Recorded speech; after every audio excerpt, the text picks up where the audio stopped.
Thanks for joining us for this special edition of Exploring Idaho. I'm Audrielle Tackett. 2026 marks the 250th anniversary of the United States, and communities across the country, including right here in Idaho, are celebrating all year long. Idaho became the 43rd state in the Union in 1890, and so many of the amazing places we explore here carry history lessons of their own. So for this episode, we're digging into Idaho's history in honor of America 250. If you ask someone where Fort Boise was, you might get more than one answer. We did. In fact, the deeper we dug into Idaho's history, the less straightforward it became. Fort Boise, Old Fort Boise, Original Fort Boise. Depending on who you ask, they aren't always the same place. I am not sure about that one. I was not sure. I'm uncertain. At first, we thought we were telling the story of one historic fort. Instead, we discovered historians have really had to piece together exactly how that story unfolded. The first Old Fort Boise was established by William Price Hunt in 1811. Seems straightforward. A trading post along the Snake River, a stop for fur traders, a landmark for Oregon Trail travelers. But the timeline gets a little less clear. By 1834, the Hudson's Bay Company was running Fort Boise. Much of what historians know comes from journals, maps, and written accounts left from centuries ago. And those records leave room for different interpretations. Idaho State Historical Society archivist Angie Davis says that's because what many people call Fort Boise wasn't necessarily just one fort. I think one of the main important differences is that the Fort Boise, Old Fort Boise out on the Snake River, those were established by fur traders and explorers. At the Old Fort Boise site in the city of Parma, views are streets, cars, landscape of the 21st century. But for travelers of the 1800s, they were embedded in nature, with beautiful views of the river and surrounded by stunning wilderness. Even the number of Fort Boise's depends on interpretation. Old Fort Boise is actually the third Old Fort Boise. Two of the previous Forts Boise, washed away famously in some spring runoff. Davis considers each rebuilt trading post to be its own Fort Boise, so she counts 4. And then is the Fort Boise in Boise the 4th one, or is it considered a separate? I think by my count, which could be, I think is accurate, it's the 4th one, established in 1863 by the United States military. But that's not the only interpretation. And there's a little competition among fur trading companies. Local historian Doug Stan is the Education Committee head and treasurer of Preservation Idaho, and a social studies teacher at Boise High School. Francois Payette of Payette fame locally, and he founded a second fort. They kind of ran at the same time, and that second fort, Boise, was located where the current city of Parma is located today. In Stan's view, those trading posts are counted differently. So instead of 4 Fort Boise's, he counts 3. The written accounts are really what is important in recalling this era and in understanding or getting an understanding of who and what and when. Despite any minor different interpretations, historians can agree that the forts for trade and for military all changed the American West. The story of the West certainly is about the gritty individual. The fur trade drew people west. The Oregon Trail brought thousands more. And eventually, the military established Fort Boise in what is now downtown Boise. So we're in front of the officer quarters here at Fort Boise in Boise, Idaho, and the fort does signify the presence of government.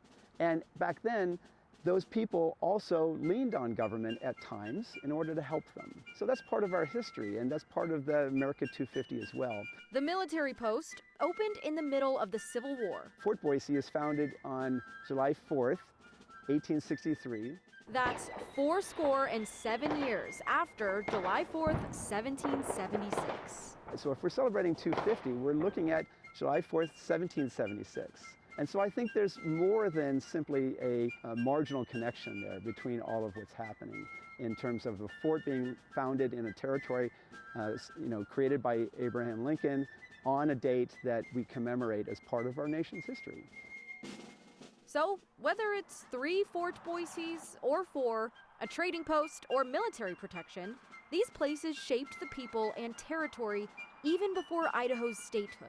The vision, the American identity, this idea that they could make something, that they could gain something, maybe they could be in control of their own destiny. All right, we've still got a lot of exploring to do. After the break, we take you high into the White Cloud Mountains, where a scenic hike leads to 4th of July Lake. We'll explain how this stunning destination got its name. But first, in July of 1993, Exploring Idaho's Jennifer Eisenhart got a history lesson on a guided trip on horseback through the City of Rocks. Local legend has it native tribesmen watched for wagon trains coming through on the California Trail.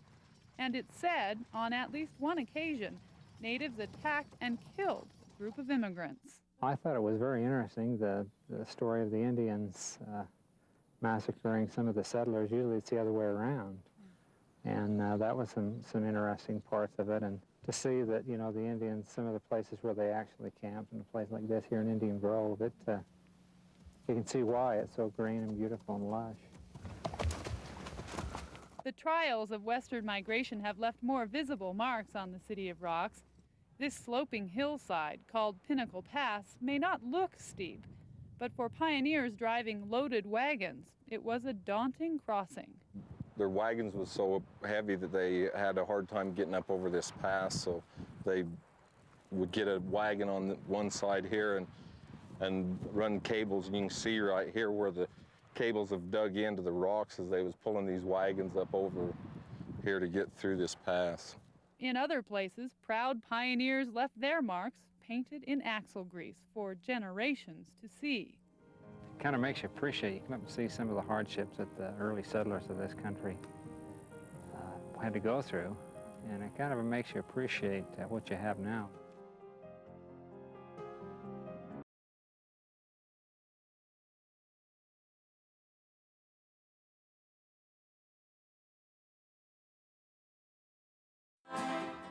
Just outside of Stanley, Idaho, there is a short hike that leads to one of central Idaho's most beautiful alpine lakes. But 4th of July Lake isn't just known for its scenery. Its name is tied to a story that dates back to Idaho's mining boom.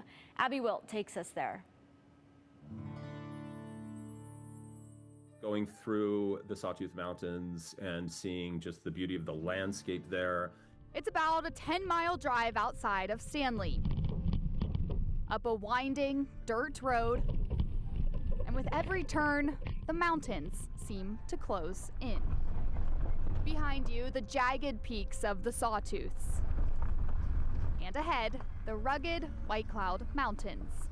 But the drive is just the start of the journey. After parking at the 4th of July trailhead, it's a short 1.5-mile hike to a lake that holds not just alpine beauty, but a story that helped shape central Idaho. The 4th of July Lake is known for its beautiful views, a great place to take your kids and your dogs, and it probably would be a pretty good spot to come on the 4th of July. But let's take a little look on how exactly this lake was named. The name 4th of July likely comes from a party at the lake, but historian and professor at Idaho State University Eric Freeman says there's a little debate. There are 2 disputed dates on when it was named. Some claim it was 1879. George Blackman, however, didn't arrive until 1881, and he told people that he was there when it was named. George Blackman grew up in Kentucky, enslaved and in search of a new opportunity in the West. Freeman spent a year diving into the history of central Idaho and studied Blackman based on diaries the Ketchum Community Library had, written by a woman close to Blackman. Lola Graham died in the early 2000s, but her grandchildren found all of these papers she had collected about a man that she met in 1920 named George Blackman. My job at the community library was to go through all of her papers and learn pretty much everything I possibly could about George Blackman. He believes Blackman originally named 4th of July Lake. But the story doesn't start there. To understand what's going on in that region, we should know that there was a war between the Idaho settlers and the indigenous people in the area. The Bannock War of 1878 and the Sheep Beater War of 1879 eventually led to indigenous people coming to central Idaho onto reservations. But that opened the door for a wave of miners, settlers, and new discoveries across the region. There was some gold mining going on in the region, but it became silver and lead mine discoveries kind of in the late 1870s throughout the Sawtooth Valley, and just swarms of miners, American miners, came in. Blackman was just one of the people who came to central Idaho after hearing of the mining boom. After losing both of his parents in the war, he ventured through the Pocatello region, through the Wood River Valley, and into the Sawtooth Mountains. It's in 1881, according to him, that he kind of goes what is now Galena Pass, where if you drive from Ketchum into the Sawtooth Mountains, you'll climb quite a bit in your car, which is the way I've gotten there, to the headwaters of the Salmon River. And according to Blackman, when they got there, there were tons of miners. He got to the mountains in early July and met up with about 60 other men. According to Blackman, there were 60 men, 300 horses, and a French cook named Frank Duval, who all met and celebrated the 4th of July. And you guessed it, that celebration was at the lake that's now called the 4th of July Lake. They had a meal which consisted of beaver, deer, fish, wild chickens, and cornmeal bread. So he was pretty particular on what they ate. He said it was pretty good. Today, the 3.6-mile round-trip hike to the lake is perfect for families. It's about a 636-foot elevation gain. Just enough to get your heart pumping, but not a severe climb. After 3 stream crossings, you'll arrive at the 4th of July Lake.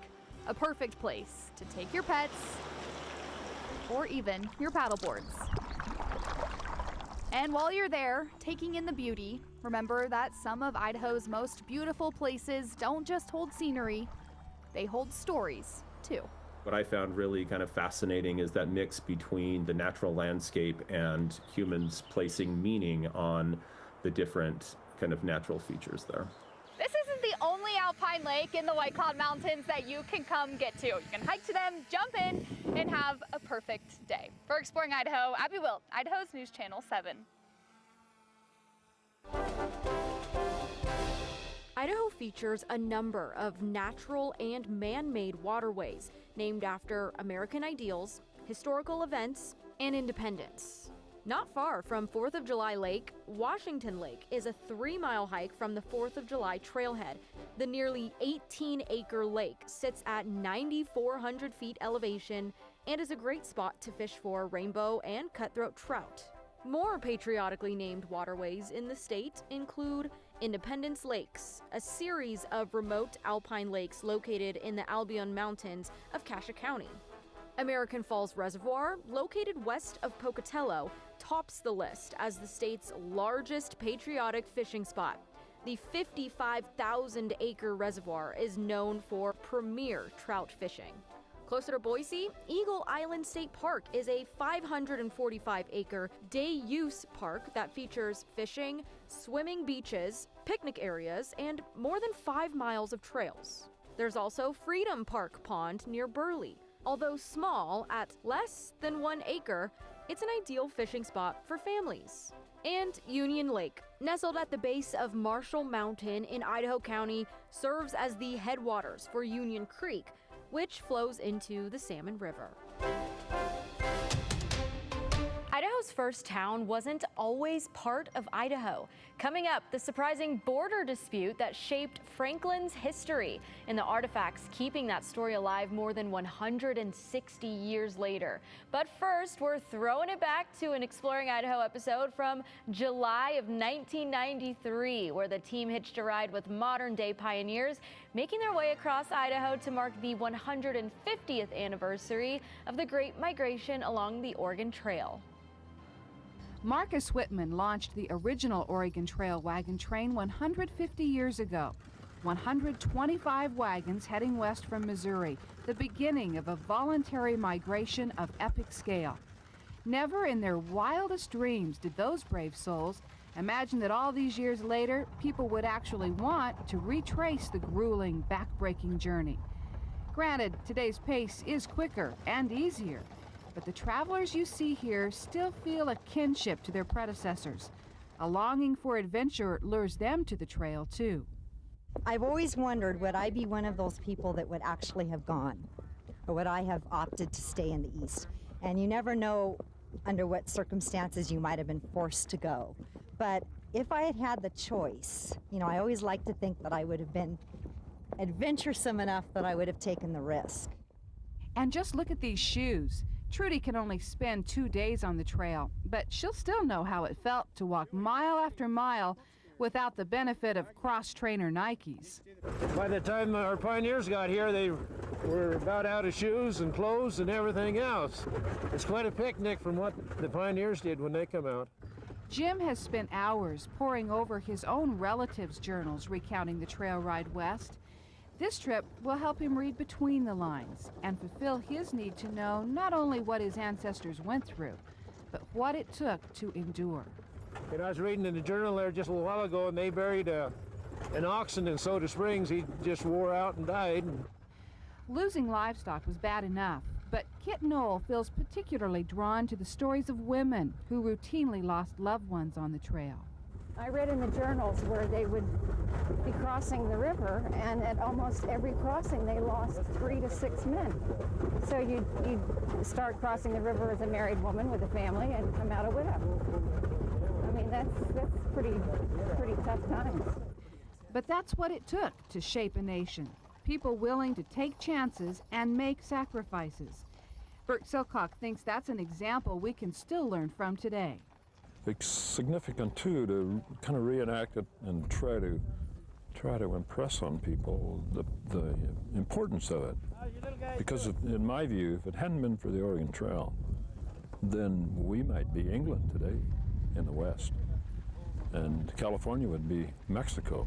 So it kind of tied the country together. It's inspiring, and I feel a sense of gratitude because these people did indeed open up the West.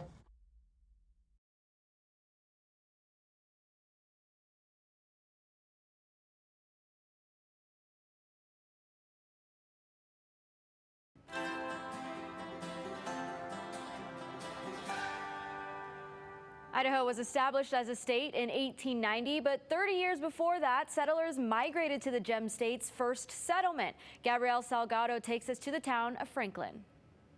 On the Utah state line, if you take just a few steps back, you'll find yourself in Idaho. But state lines were a bit blurred when Idaho's first settlement, Franklin, was established in 1860. A journey to Idaho's first town. Franklin is really a great place to come visit. It's a 4.5-hour drive from Boise, but for some of Idaho's first settlers, the trek began further south. A lot of them came from the Utah area, and so they came up here to be able to have larger property and to start farming. Susan Hawks, Franklin Historic Property Site Coordinator, says when Franklin was first established in 1860, many settlers believed they were still in Utah territory. So this line right here is where the question was of where Idaho and Utah were. Yeah. There was disputes whether if Franklin was sitting into Idaho territory or was still in Utah territory. And actually, those that lived up within the area here, it was considered Franklin, Cache County, Utah. And they were paying property taxes in Utah. And it stayed that way for over a decade until one man journeyed to the state capital. In 1872, we sent a gentleman named Lorenzo Hill Hatch. He went up to Boise and represented the area in the 5th legislature and presented the charter for Franklin to receive its destination as being in Idaho territory. And just like that, Franklin became part of Idaho. And while only a few original buildings remain, more than a century's worth of artifacts tell Franklin's story. Franklin's historic district takes visitors back to the 19th century with a block of 4 original buildings. One of those buildings is the Relic Hall. This museum was started by Elliot Butterworth, where he could see the importance of retaining the history of the area. The Relic Hall has about 2,000 artifacts that Butterworth collected, everything from portraits of the first settlers to a steam engine that helped with mining and logging. This was going to be one of the biggest artifacts that they had to show for their opening, and they put it on a cement pad and then started building over the top of it. 3 of the 4 buildings are open to the public, rain or shine. On the drive over to Franklin, we encountered a little bit of rain, and now it's pouring. And while Hawks says the rain rarely lasts long in Franklin, the dedication the town's first leaders had withstands the test of time. Lorenzo had a deep sense of devotion to serving his country and giving what he could. So he was an amazing person, and we are lucky to have one of his homes still standing here on our site. We've seen Franklin in all different kinds of weather today. Rain, sun, even some thunder, but that rain didn't dampen the spirit of the city and the history behind it. Reporting for Exploring Idaho, Gabrielle Salgado, Idaho's News Channel 7. Hey, fun fact, Franklin, Idaho is one of the only Franklins in the U.S. that is not named after Benjamin Franklin. The Idaho town is named after Franklin D. Richards, who was a prominent apostle of the Church of Jesus Christ of Latter-day Saints. We'll be right back.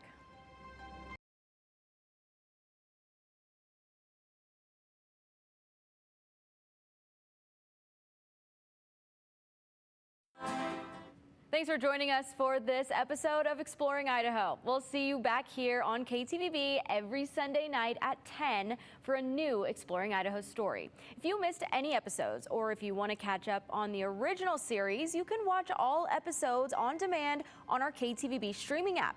And remember, when you're out in Idaho's wilderness, if you pack it in, pack it back out. We'll see you next time.